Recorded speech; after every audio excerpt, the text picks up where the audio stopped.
2-mile run from the King Power to Wembley ahead of the FA Cup final on Saturday. But first, children from 13 primary schools across Leicester City and Leicestershire have been fundraising and supporting children at 2 schools in India.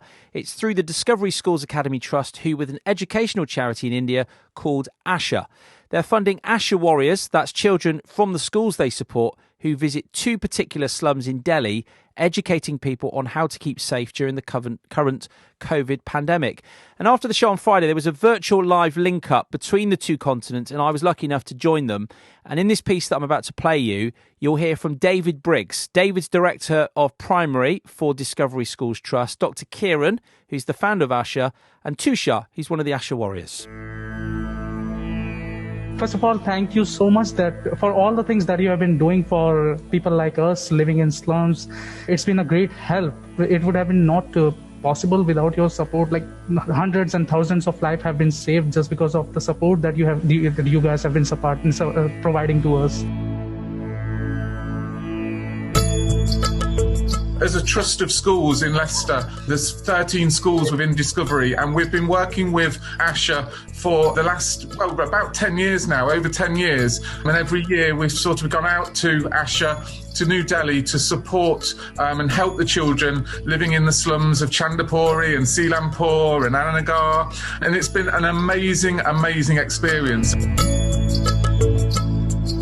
Asha goes above and beyond to help to provide for families living within the slums, and the journey that Dr Kiran has taken is just absolutely, truly amazing with her team and how she's established Asha so well within Delhi. The impact it's had is just incredible on the lives of the children living out in New Delhi, and it's just inspirational for our children to hear the power of education, the power of warmth and joy and hope that can have on people that are living in very extreme and difficult situations.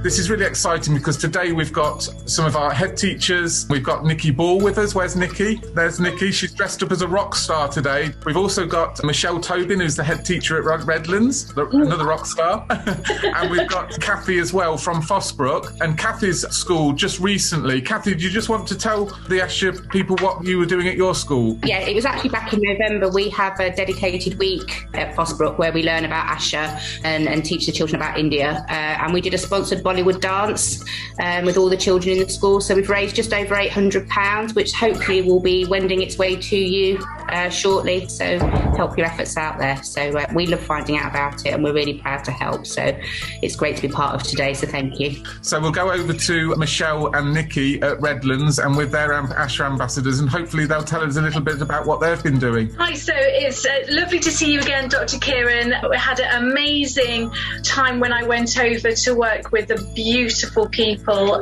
with working with Asha. And it's really something that's held very close to my heart, and also the generosity of Dr Marta giving up her whole life and her home to all of us who come over and support.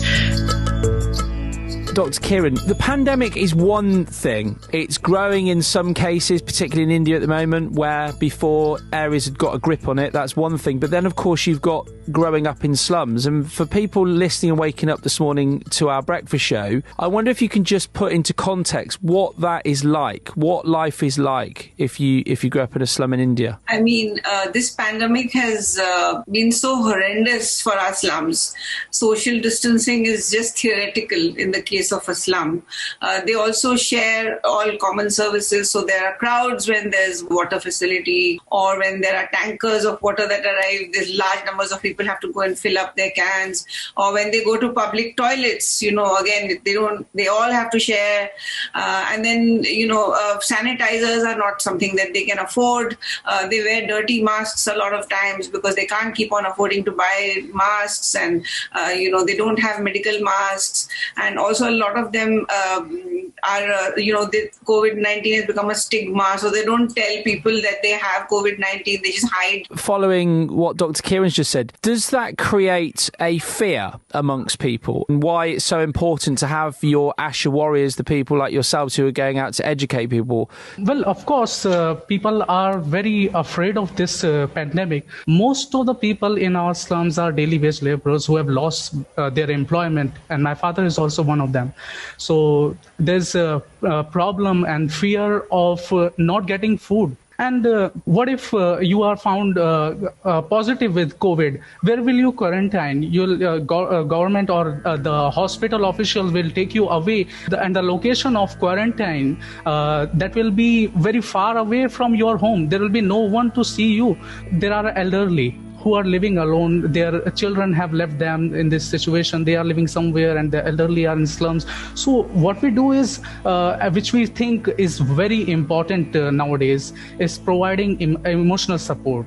So we go there and we console them and we give them a hope, which is actually the English word for our Asha. Asha is a Hindi word and its English is hope.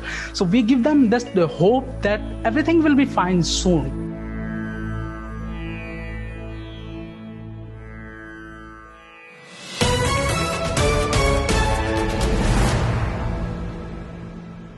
At 8:30.